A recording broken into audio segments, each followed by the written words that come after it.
Sir ఇక AP politics విషయానికొస్తే ఇప్పుడు తిరుపతి లడ్డు వివాదం అయితే మొత్తం దేశవ్యాప్తంగా కూడా చర్చకైతే దారితీసింది సార్. మరి ఈ వివాదం పట్ల మీ ఒపీనియన్ ఏంటి సార్? చంద్రబాబు దుర్మార్గమైన ఇది ఇవాళ చంద్రబాబు ఎంత దుర్మార్గుడిగా తయారయ్యాడంటే ఇప్పుడు అది ఎప్పుడు తన అధికారంలో ఉండగా కూడా ఎప్పుడు జరుగుతూ ఉంటుంది 2014 నుంచి 19 వరకులో చంద్రబాబు హయాంలో 14 సార్లు రిజెక్ట్ అయింది. రొటీన్ అది వచ్చినప్పుడు 11 పాయింట్లు ఉన్నాయి రిజెక్షన్ చేయడానికి. వాళ్ళు రాగానే ఆ సర్టిఫికేట్ అసలు ఎన్డీటీ సర్టిఫికేట్ తీసుకుంటారు. ఆ సర్టిఫికేట్ ఉంటేనే బండి లోపలికి ఎంట్రీ అయినాక 3 శాంపుల్స్ తీసుకుంటారు. 3 శాంపుల్స్ టెస్ట్ చేసినాక 3 ఓకే అంటే లోపలికి వెళ్తుంది నెయ్యి, లేకపోతే బయట నుంచి బయటే వెళ్ళిపోద్ది. అంతే. అలాగ 14 సార్లు చంద్రబాబు పీరియడ్లో ఇలాగ రిపోర్ట్ రావడం పంపించేయడం జరిగిపోయింది. అలాగే వైఎస్ఆర్సీపీ హయాంలో 18 సార్లు జరిగింది. టెస్టులు తీయడం బాగాలేదని పంపించడం జరిగిపోయింది. సో దాదాపు 42 సార్లు ఈ 10 ఏళ్లలో జరిగింది. ఇది రొటీన్. ఇక బ్రహ్మాండమైన చెకింగ్ సిస్టమ్ ఉంది. రావడం, చెక్ చేయడం, 3 శాంపుల్ తీయడం, అయితేనే లోపలికి పంపించడం, అప్పుడే అది వంటకంలోకి వెళ్తుంది. అంతే మామూలుగా వెళ్ళదు. అసలు అలాంటిది ఇవాళ రిపోర్ట్ వచ్చింది. జూలైలో రిపోర్ట్ వచ్చింది. జూలై 12వ తారీఖు పంపించారు. జూలై 20వ తారీఖు రిపోర్ట్ వచ్చింది. రిపోర్ట్ తెల్ల వెళ్ళిపోద్ది, ఆ బండి వెనక్కి వెళ్ళిపోద్ది. అదేదో నెయ్యి వెళ్ళిపోయినట్టు, వంటశాలకు వెళ్ళిపోయినట్టు, ఆ నెయ్యి కలిపేసినట్టు, లడ్డులో చేసినట్టు, ప్రజలు తినేసినట్టు, ఎంత అబద్ధపు ప్రచారము! ఎంత ఒక తిరుమలేశుడి విషయంలో అది కూడా రాజకీయం కోసం, తన లబ్ధి కోసం ఇంతగా వాడేసుకుంటే చంద్రబాబు ఏమనాలి మనిషిని? మనిషి అతను ఏమి దేవుణ్ణి కూడా వాడు ఇప్పుడు అవన్నీ ఎందుకు చేస్తున్నాడంటే హడావిడంతా ప్రజలు ఎక్కడికక్కడ నిలదీస్తున్నారు. ఏమైంది సూపర్ 6? ఏమైంది వైజాగ్ స్టీల్ ప్లాంట్ విషయం ఏంటి? కార్మికులు చేస్తున్నారు అక్కడ సంగతి. ఆ రోజు జబ్బలు తెచ్చుకొని మీరు పవన్ కళ్యాణ్ మీకు అండగా ఉంటాను, మీకు తోడుగా ఉంటాను, ఎవడొచ్చినా సరే దీన్ని బయటికి వెళ్ళి అమ్మటానికి అంగీకరిస్తాను ప్రగల్భాలు పలికారు. ఇవాళేంటి ఆల్రెడీ అన్నీ క్లోజ్ చేస్తారా? దాంట్లో ఇంకా ఒక విభాగమే పని మిగతా అవి అడ్డుకోలేదు. కార్మికులు స్ట్రైక్ చేస్తారంటే ఆయన బొలిసెట్టి కార్మికులను నాయకులను తిడతాడు. ఏమి చంద్రబాబు 6 హామీలు బొల్ల, స్పెషల్ స్టేటస్ మంచి పొజిషన్లో ఉన్నాయి. ఇవాళ మనల్ని బట్టి కేంద్ర ప్రభుత్వం ఉంది, ఇవాళ పోరాడి తెచ్చుకోవచ్చు, అది మాట్లాడు. ఇవన్నీ ప్రజలు అడుగుతున్నారు. స్పెషల్ స్టేటస్ ఏమైంది? వైజాగ్ స్టీల్ ప్లాంట్ సంగతి ఏమైంది? ఈ 6 హామీలు ఏమైనాయి?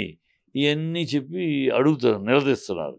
ఈ ప్రజలు నిలదీస్తున్నారు. ప్రజలు నిరాశ నిస్పృహలో ఉన్నారు. ఈ హామీలు మోసం చేశాడు చంద్రబాబు. అతని మాటలు నమ్మొద్దు అన్నా కూడా మేము పొరపాటు నమ్మి వాళ్ళ దిగాలైపోయాం.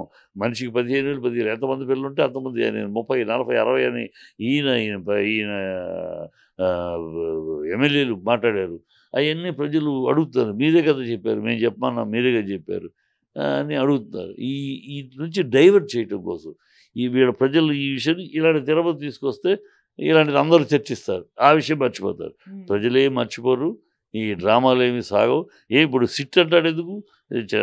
సిబిఐకి ఇవ్వచ్చు, సిబిఐ లేదా సిట్టింగ్ సుప్రీంకోర్టు జడ్జి తోటి ఇవ్వచ్చు కదా. అప్పుడు నిజాలు తేలుతాయి కదా. నీ డ్రామా ఏంటో కాదట. సిట్ అంటే స్టేట్ గవర్నమెంట్తో నీ చేతిలో నీ కంట్రోల్లో ఉండేది. నీ కంట్రోల్లో ఉండేది పెట్టుకుని ఏదో రిపోర్టు చేసి అసలు ఈ లోపలికి వెళ్ళలేదు. వచ్చినాయి గతంలో రాలేదా? ఇప్పుడు వచ్చినాయి. మిస్టేక్స్ వస్తాయి. వాళ్ళు సప్లై చేసేవాళ్ళు తక్కువకి ఎందుకు ఇస్తున్నారంటే మీ హయాంలో కమిషన్లు, వీళ్ళ కమిషన్లు ఇవ్వు. మీరు తిరుపతి దేవస్థానం విషయంలో కూడా కమిషన్లు దొబ్బి మీరు రేటు పెంచారు.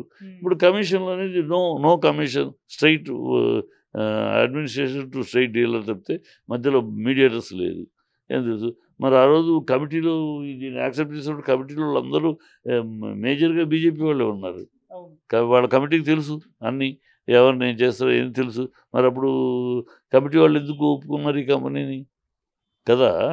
అది కంపెనీ ఏ కంపెనీ గతంలో నువ్వు చేసినప్పుడు కంపెనీను తప్పులు జరుగుతాయి. దీంట్లో 11 కారణాలు, ఒక కారణం కాదమ్మా, 11 కారణాలు ఉంటాయి. 11 కారణాల ప్రకారం ఆ టెస్ట్లో 11 ఉంటే అన్నీ పాస్ అయితే సక్సెస్, లేకపోతే పంపించేస్తారు. అలాగే ఇంతవరకు ఈ 10 ఏళ్లలో 2014 నుంచి ఇప్పటిదాకా 42 సార్లు రిజెక్ట్ చేయబడింది. నీ హయాంలో 14 సార్లు, ఆయన హయాంలో 15 సార్లు. ఇంకా దీన్ని ఏదో తప్పుడు జరిగిపోతుందని కథలు చెప్తే ఎట్లా? ప్రజలు మభ్యపెట్టాలి, ప్రజలు మోసపుచ్చాలని తప్పితే దౌర్భాగ్యం దేవుడి విషయంలో చంద్రబాబు ఇంత ఇది పనికిరాదు. ఒకసారి దేవుడు కనికరించి బతికించాడు. ఇలా చేస్తే గట్టైన శిక్ష వేస్తారు. సార్ ఈ సిచ్యువేషన్ అనేది జగన్మోహన్ రెడ్డి గారు అయితే నెగిటివ్‌గా అయిపోయింది. ఫుల్ దేశవ్యాప్తంగా కూడా చాలా మంది విమర్శ అయితే దారి తీసింది. దీన్ని ఆయన హ్యాండిల్ చేయడంలో ఫెయిల్ అయ్యారా అని అనుకోవచ్చా? ఎవరు? జగన్మోహన్ రెడ్డి గారు. ఏం ఫెయిల్ అవ్వలేదు. జగన్మోహన్ రెడ్డి అందుకని ప్రైమ్ మినిస్టర్‌కి 9 పేజీల లెటర్ రాశాడు. ఈ డ్రామాకి ముందు తెర తీయండి మీరని. ప్రైమ్ మినిస్టర్ ఇన్వాల్వ్ అవ్వాలి. ప్రైమ్ మినిస్టర్ ఇన్వాల్వ్ అయ్యి, ఎందుకంటే ఇది దేశ మొత్తానికి సంబంధించిన విషయం. ఈ డ్రామాలు దేవుడి పేరు మీద ఈ డ్రామాలు ఆడటం, దేవుడి యొక్క విలువని తగ్గించడం, అసలు బుద్ధి ఉందా? ఇలాంటి జరగద్దా? అంత సిస్టమ్ ఉంటే గౌరవంగా ఆ సిస్టమ్ ఎప్పుడు ఇది కూడా ఎందుకు తీసుకొచ్చాడు? ఎప్పుడు జూలై 12, ఎప్పుడు అక్టోబరు 20లో అక్టోబర్ 20 తారీఖు 19 ఎప్పుడు జూలైలో చేసి ఎందుకు 3 నెలలు ఆగావు? దీన్ని పొలిటిసైజ్ చేసి దీన్ని అడ్వాంటేజ్గా వాడుకుంటాని కోసం టైం కోసం ఎదురు చూశాడు. ఇప్పుడు ఎప్పుడైతే అక్కడ విశాఖ ఉక్కు దగ్గర కార్మికులు స్ట్రైక్ చేస్తూ ఆందోళన చేస్తున్నారో దాని నుంచి ప్రజల దృష్టి మరల్చడానికి ఇది తీసుకొచ్చాడు. నిజాయితీ ఉన్నవాడైతే 2012లో వెళ్ళింది, 2020లో 22వ తారీఖు 23వ తారీఖు రిపోర్ట్ వచ్చింది. ఆ రోజు చేసి ఉండొచ్చు కదా. ఆగస్టు, సెప్టెంబరు 2.5 నెలలు ఎందుకు ఆగినట్టు? ఈ సమయం కోసం అతని దగ్గర ప్రతిదీ రాజకీయం చేయటం, గ్లోబల్ ప్రచారం, ప్రతిదీ ఒక రాజకీయం చేసి తద్వారా లబ్ధి పొందటం, ప్రజల్ని కంగారు పెట్టేసి మభ్య పెట్టేసేసి ఏదో చేసేసి తను ఎస్కేప్ అవటం అసలు బాధ్యత నుంచి. అతను ఒక దుర్మార్గుడు, దుర్నీతి, దుస్సాహసమైన రాజకీయ నాయకుడు. అతను లాంటి ఒక క్షుద్ర రాజకీయ నాయకుడిని నా జీవితంలో చూడలేదు. అన్నీ క్షుద్రమే, ఏది కూడా ఒక జెంటిల్నెస్, నీట్నెస్ ఉండదు. అంత క్షుద్ర పెద్దాన్ని ఎట్లా తిప్పాలి, ఎట్లా వంకర బుద్ధి, వంకర ఆలోచన, వంకర లక్షణాలు. దేవుడి విషయంలో కూడా ఆఖరికి అతను వంకర బుద్ధి బయటపడుతుంది.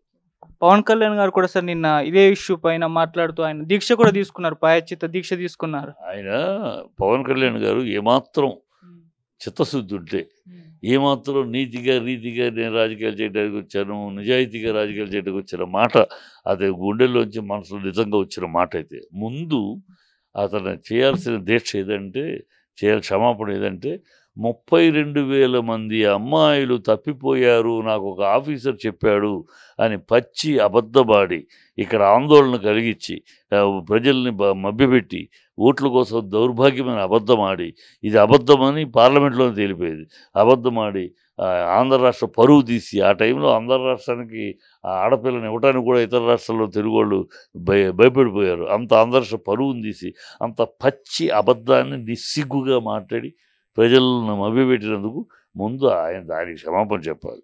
అందుకు పరిహార దీక్ష చేయాలి.